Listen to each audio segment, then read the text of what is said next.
Ya. Yang datang apa sih sebenarnya? Datang ke wihara membawa Aku butiran debu.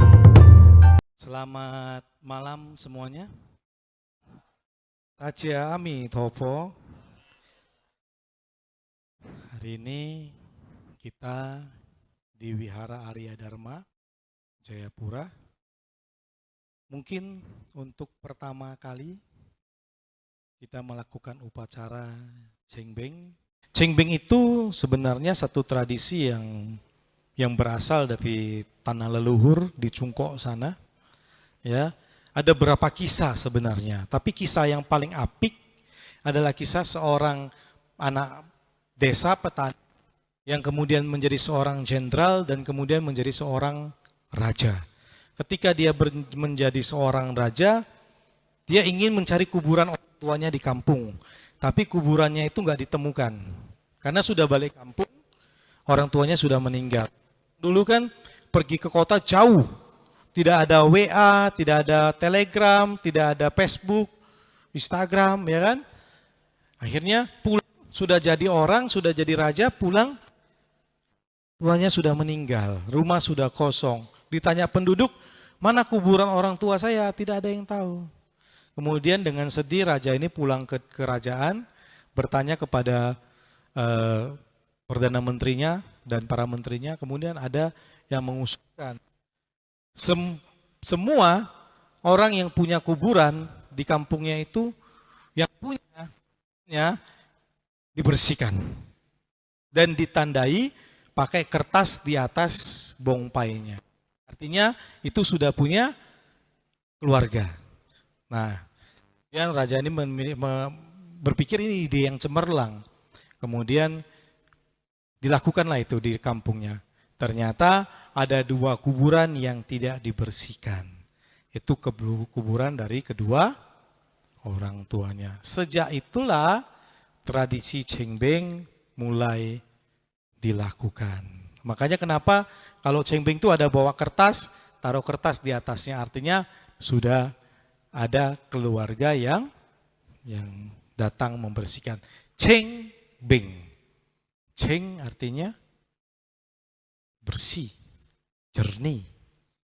Beng artinya terang.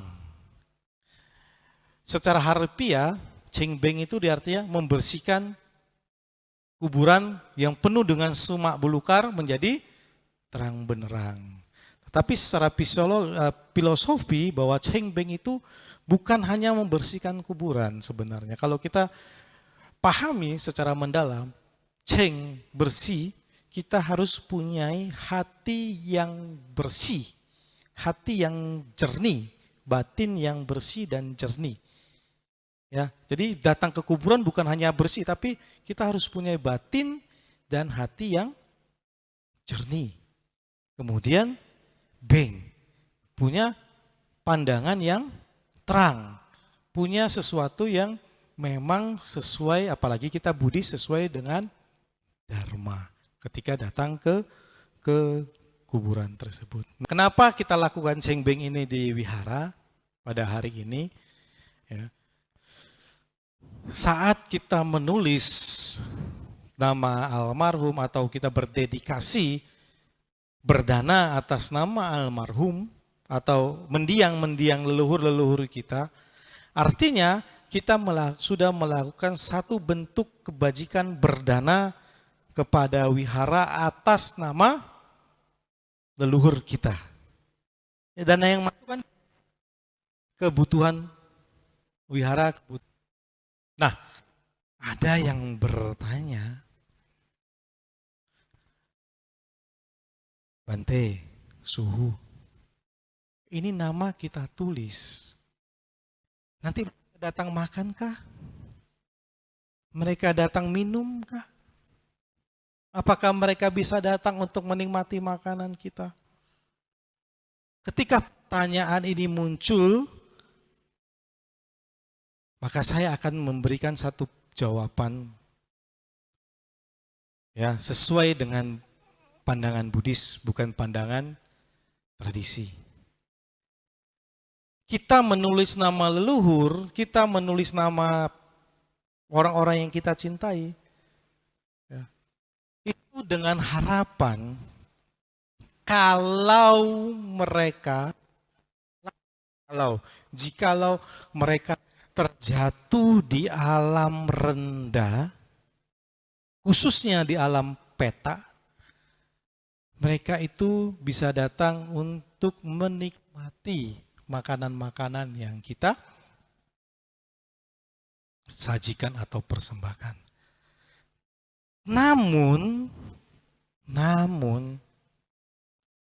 kita jangan berpikir atau berusaha untuk mereka yang hadir.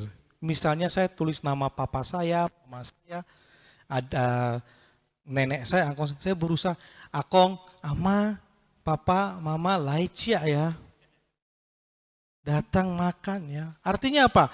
Kita secara tidak langsung mengatakan orang yang kita cinta itu lahir di alam rendah. Tapi kenapa Bante? Kalau begitu kenapa kita harus tulis nama-nama? Kita belum mencapai tingkat kesaktian. Kita nggak tahu leluhur kita lahir di mana. Nggak tahu. Kita nggak tahu akong ama kita lahir di mana, kita nggak tahu. Nah, jikalau lahir di alam rendah, kita bisa menolong. Jikalau lahir di alam bagus, ingat, saya sering katakan ini, di dalam diri Anda ada darah leluhur Anda. Anda hari ini canhoi tadi melakukan pertobatan bukan hanya untuk diri Anda, tetapi untuk leluhur-leluhur Anda. Walaupun dia sudah lahir di alam bahagia atau jadi manusia, Anda juga mendapatkan karma baik. Dia juga akan punya frekuensi karma baik dengan jodoh karma dengan Anda.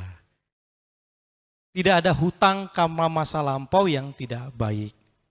Kita menjalin jodoh karma baik. Ya, itu secara Buddhis ya. Jangan bilang, wah ini suhu masa datang pai, apalagi di rumah kita orang Chinese ya. Ayam, ada ikan, apalagi satu lagi ada babi, samseng, pai, panggil, ama kong ya, poi. Wah, aduh, ciupo ya. Ama lagi ketawa. Impo ya, wah ama lagi marah ini. Kayaknya kita kekurangan. Oh, ciu. Kurang bir gitu, ciu. Ya. Jadi kalau kita masih menggunakan tradisi demikian, saya tidak akan mengatakan tradisi itu tidak baik. Tradisi baik, tapi kalau kita mengalkulturasi ke Buddhis, sebagai kita sudah mempunyai pandangan Buddhis, maka itu jangan dilakukan lagi. Jadi untuk apa kita mempersembahkan makanan hari kematiannya, kita taruh makanan itu?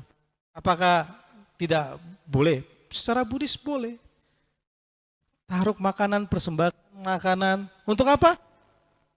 Ya, kalau dia terlahir di alam rendah, kalau dia terlahir di alam tidak yang sudah baik, manusia, dewa dan sebagainya, minimal makhluk-makhluk di sekitar itu menyantap makanan yang Anda berikan, Anda persembahkan, dan ketika makhluk-makhluk ini, alam peta ini merasa kenyang, bahagia, maka dia akan juga turut berbahagia, dapat kebahagiaannya untuk orang tua kita, leluhur kita. Itu pandangan Buddhis.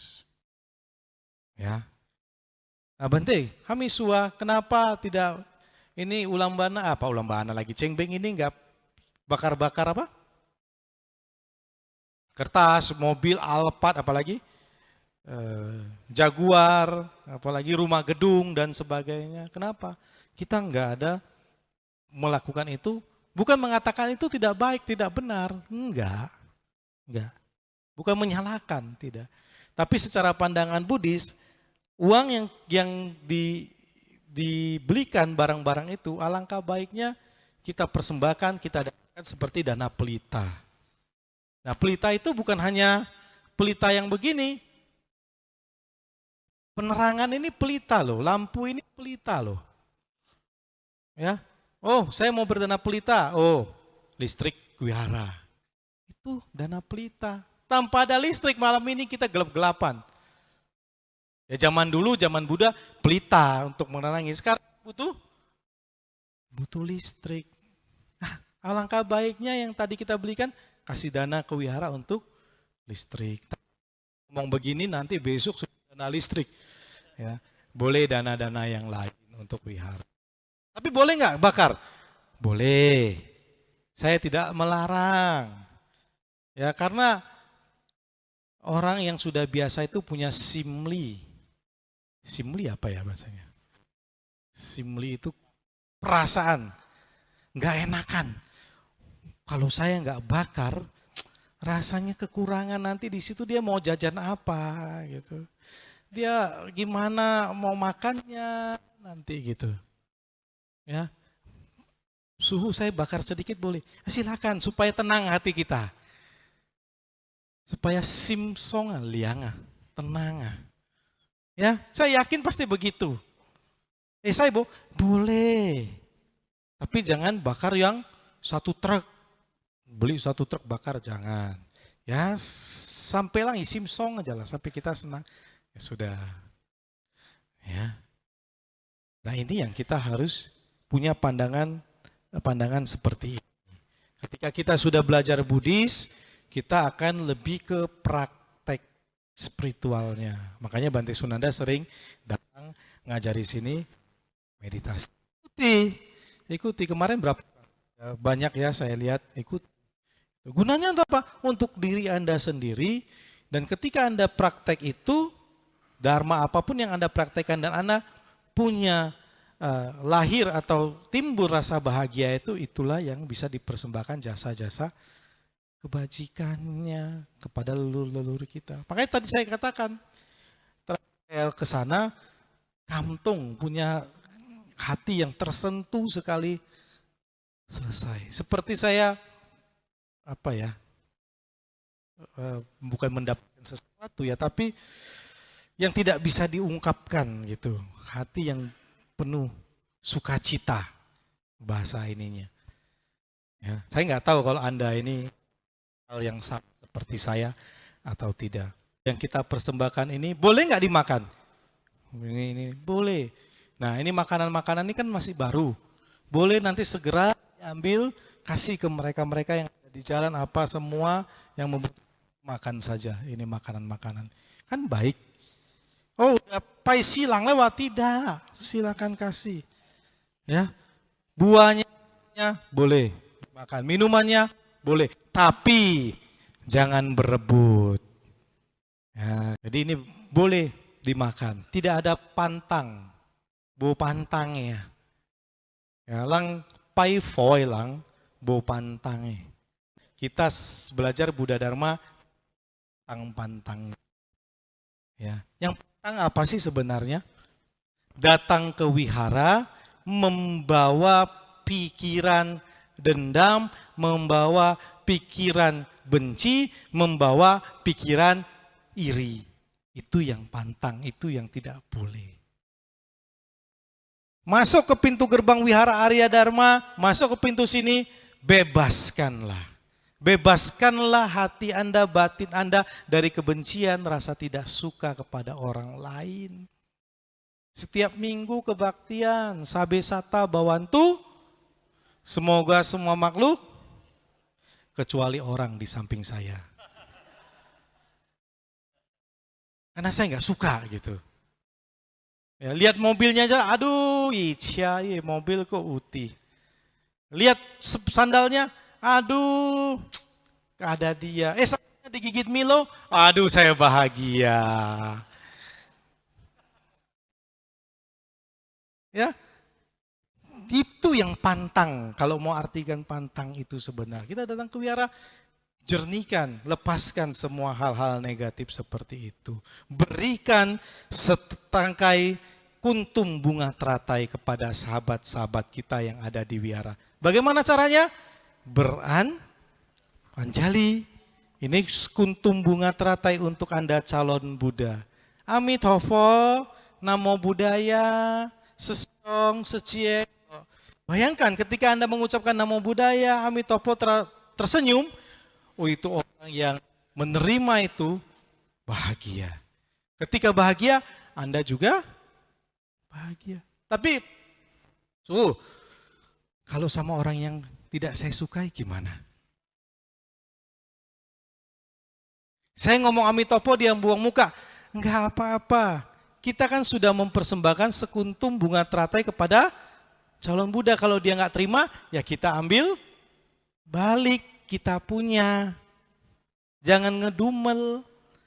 Oh, Ibu Chaiwa, Ipeng, bina dia buang muka, dia nggak mau peduli. Enggak, biar saja. Ya, senyum saja. Ya makanya lihat bantai-bantainya senyum semua walaupun capek begini. Nah, senyum kan? Nah, senyum semua karena senyuman itu pemberian yang cukup gampang untuk membuat orang lain bahagia. Tapi ingat, jangan senyum-senyum sendiri. Itu bahaya. Ya, jadi Bapak Ibu semuanya, pemahaman secara tradisi dan pemahaman secara Buddhis kita yang Suhu bilang, yang Bante bilang ini bukan mengatakan tradisi itu tidak baik. Baik, karena ada tradisi lah makanya ada seperti ini. Tapi kita alkulturasi, kita masukkan Buddhisnya sehingga menjadi lebih tepat seperti Dharma yang diajarkan Buddha. Makanya tadi kalau Anda di buku itu kan bahasanya bahasa Mandarin. Kenapa saya menggunakan ya? Karena banyak yang tidak bisa Mandarin. Akhirnya pakai bahasa Indonesia, lebih orang mengerti. Makanya tadi bab pertama, bab kedua, bab ketiga. Bab pertama penjelasan apa yang harus dilakukan. Bab kedua di Tisarana. Di Tisarana. Makhluk-makhluk yang datang yang kita undang itu kita Tisarana. Ketika sudah Tisarana, apa tadi? Udah kuifo, kuifa, kuisen. Apalagi tadi? Setelah itu? Pertobatan. Chan Hui. Ya, kita ngajak mereka bertobat gitu. Nah, bertobat itu bukan arti kata hari ini saya buat, saya salah, saya bertobat. Besok saya buat, saya hapus dosa. Enggak bisa. Enggak bisa. Oh, hari ini saya buat salah. Saya buat misalnya mencuri. Saya bertobat. Sudah bertobat, sudah bersih nih. Saya besok mencuri. Enggak bisa seperti itu. Tapi makanya bertobat dengan sepenuh hati dan tulus. Ketika pertobatan itu dilakukan terus-menerus, barulah seperti mengikis sedikit demi sedikit. Begitu. Ya, jangan bilang wah udah bertobat. Besok buat enggak. Kita memuji nama Buddha. Setelah memuji 7 nama Buddha, kita memberikan makanan. Kita tadi ada siapa? Ada yang kuangsiang, ada yang visualisasi makanan dan semuanya. Ya, makanan semua menjadi banyak menjadi satu. Dikasih mereka sudah menyantap makanan ini, tenggorokan dibuka. Tadi kan dikatakan kenapa tenggorokannya kecil? Tham tahu kan? Nah, makanya kita masih manusia jadi manusia sekarang ini udah jadi hantu. Tham ciakui. Karena tham itu, seraka itu, kikir itu, berdanalah ke wihara, bantu pelita, lampu. Nanti sajalah, nanti tua baru ke wihara. Boluilah. Ya. Nampak orang wihara datang, cari dana lagi ini. Cari dana lagi ini. Sembunyi langsung, ada orang kayak gitu. Ya, sembunyi langsung. Kita lahir tidak bawa apa-apa, meninggal juga tidak bawa apa-apa. Kondisi saat ini, kalau memungkinkan kita bisa melakukan perbuatan baik termasuk dana tadi, lakukan. Jangan kikir, jangan tamak. Ya, wakan coseng li, wakan jualan. Butan dui gimana? Itu tamak loh, bukan. Hati-hati. Kalau orang berdagang, berjualan sesuai dengan apa yang didagangkan, dengan harga yang sesuai dengan pasaran, itu usaha yang benar. Maithama, oh besok saya nggak mau jualan, saya mau ikut Bante Sunanda jadi Samanera saja. Ya kan? Mau melepas duniawi gitu. Kalau Bante Dira bilang melepas duniawi ya mati, gitu, nggak di duniawi lagi gitu. Ya, harus bijaksana dalam hal ini. Dan harapan kita, jikalau ada leluhur kita yang jatuh di alam rendah, segera terbebas di alam yang lebih bahagia. Makanya tadi kita pertama Tisarana. Ketika dia lahir di alam yang lebih baik, dia menemukan ajaran Buddha, menemukan Dharma karena sudah di Tisarana. Ya. Jadi ibu-ibu, bapak-bapak semua di sini rajin-rajin meditasi, rajin-rajin nienfo, ada waktu meditasi. Ya, saya meditasi cuma bisa 5 menit, 10 menit, belajar. Nienfo, oh saya bisa 10 menit, 15 menit, belajar. Kadang-kadang kan, ya saya nggak mendiskriminasikan wanita ya, di cermin itu bisa 2 jam. Ya, alis kanan, alis kiri, ada bengkok, bisa 2 jam. Tapi meditasi 5 menit, bubar. Nienfo 5 menit, selesai. Tapi kalau suruh di cermin, oh notiam cenggun, iya. Ya. 2 jam juga bisa dia. Bante meditasi, ada miring sedikit saya lihat, itu bukan meditasi, itu mempercantik diri. Ya. Baik, mungkin itu yang bisa saya sampaikan. Yang kita lakukan ini bukan untuk hanya leluhur kita, tapi juga untuk diri kita. Ya, tadi kita Tai Piao, mewakili para leluhur kita untuk Tisarana, untuk pertobatan dan sebagainya. Berarti Anda adalah keturunan atau anak atau cucu yang baik, yang punya bakti kepada para leluhur. Buddha saja sewaktu berjalan melihat seonggok tulang belulang, Buddha itu memberikan penghormatan. Ketika yang Arya Ananda bertanya kepada Buddha, kenapa seorang guru yang begitu agung, guru para dewa dan manusia, memberi hormat kepada seonggok tulang? Buddha mengatakan apa? Guru Buddha mengatakan, mungkin saja seonggok tulang ini adalah ibu atau ayah saya di kehidupan lampau. Jadi penghormatan kepada leluhur ini adalah bakti yang memang sesuai dengan ajaran Buddha. Ya. Jadi sekali lagi terima kasih kepada seluruh panitia, seluruh umat Arya Dharma. Ya, luar biasa dalam 1 bulan ya, 2 bulan ya, 2 bulan ya Kowira ya, 2 bulan kita koordinasi dan sebagainya dan bisa mencapai 67 papan nama ya. Ini satu pencapaian yang luar biasa, bukan dilihat dari berapa banyaknya, tapi bagaimana ketulusan Anda, bagaimana pemberian yang tulus dari hati Anda untuk bersama-sama melakukan kegiatan pada hari ini. Semoga apa yang Anda lakukan pada hari ini menjadi sumber kebahagiaan, menjadi sumber kesehatan, menjadi sumber kesejahteraan yang berlimpah, dan selalu berada di jalan Dharma. Semoga kita semua berbahagia. Namo Sang Hyang Adi Budaya, Namo Buddhaya.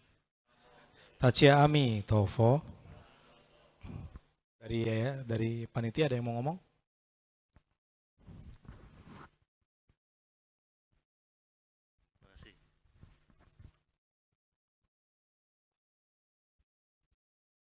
Terima kasih Bante, kesempatan yang diberikan kepada saya. Pertama-tama saya mengucapkan banyak terima kasih kepada anggota Sangha yang telah meluangkan waktu datang ke Jayapura dan memberikan kita kesempatan untuk berbakti kepada leluhur kita. Meskipun saya rasa ini 32 tahun sekali, ini peristiwa yang sangat luar biasa, Bante. Terima kasih sekali lagi, Bante, dan juga kepada teman-teman panitia. Kerjanya luar biasa, Bante. Kerjasama yang luar biasa. Karena tanpa kita semua bersama-sama bahu-membahu, ini tidak akan berhasil sukses seperti begini. Teman-teman, karena yang berdana pun bukan dari Jayapura, ada dari Timika, dari Manowari, dari Merauke, dari Surabaya pun ada, Bante. Jadi kita harus menunjukkan support bahwa hal yang bagus ini harus kita langsungkan dengan baik setiap tahunnya. Demikianlah yang dapat saya sampaikan. Terima kasih pada anggota Sangha yang mulia. Semoga diberi kekuatan, berkah untuk selalu dapat menjadi guru junjungan kita semua. Sadu, sadu, sadu.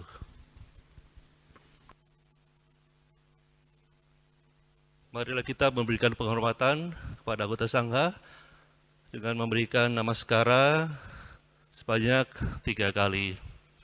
Wandami Okasa, Wandami Bante.